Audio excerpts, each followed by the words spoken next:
Off Tuesday, its left wing engulfed in flames. Seconds later, the cargo plane comes crashing down, erupting into a massive ball of fire. Officials say there were 3 crew members on board. A second video taken from a nearby vehicle shows the explosion setting multiple buildings on fire. And this dashcam video, taken near several businesses, shows the plane tilted on its left side, skidding across the ground, a fiery trail following behind.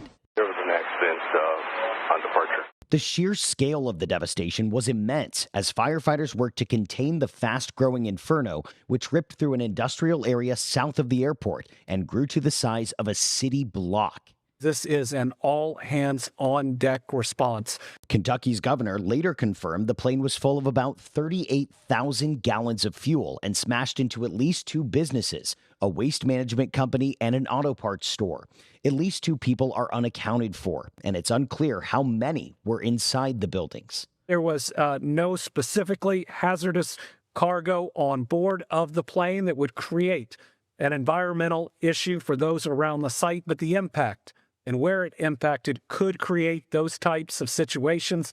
The National Transportation Safety Board will lead the investigation into the cause of the crash. This is extremely rare. You don't see these type of things hardly ever. CBS News aviation expert Captain Laura Einsettler. The question will be for the investigators, what type of maintenance was being done on that left engine beforehand, in the hours beforehand, what type of maintenance history there was. And that was Tom Hansen reporting. Earlier this morning, I spoke with Louisville Mayor Craig Greenberg and asked him what the present danger is and when the shelter-in-place order might be lifted. We've been monitoring the air quality overnight, and we've reduced the shelter in place to just a quarter mile around the crash site right now. There's no danger to anyone else outside of that. We hope to continue to reducing that area as the fire that you just saw continues to be extinguished, and as we get readings that the air quality is reduced. We do expect, unfortunately, the number of victims to grow. As you just heard, the governor and I just had a briefing with emergency officials just a bit ago, and we do expect that number to grow. Last night, I was at the Family Reunification Center, and there are more families than that that are still looking for loved ones right now. And our hearts go out to them. You can just imagine the shock of seeing that footage in their hometown and then heading down to see where their loved ones are.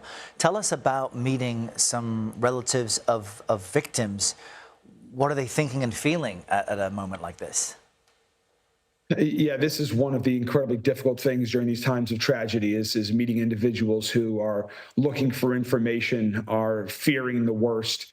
And so all you can do is hug them, provide them with the support and love that I know the entire city is sending to all of the victims' family at this time, and give them as much information that you have at the moment. Tell them about the process and let them know how quickly we're working to get them the information. Now that it's getting light here in Louisville, the coroner and other first responders will be back out on the scene searching for victims. The NTSB is arriving in town shortly. I'll be greeting them when they arrive, that they begin their investigation. We had over 200 first responders on the scene last night. You can see how big that debris area is and where this crash took place. Very large tragedy. Yeah, Mayor, I'm still just shocked at the footage showing the debris field stretching all the way into this warehouse we're looking at now. Why do you expect the number of victims to increase? And as far as the investigation, what resources are available for relatives of folks who've been killed? So the reason I expect the number to increase is because there were more families than the numbers that you mentioned in that report that are still looking for missing individuals that they believe were in or around that area last night.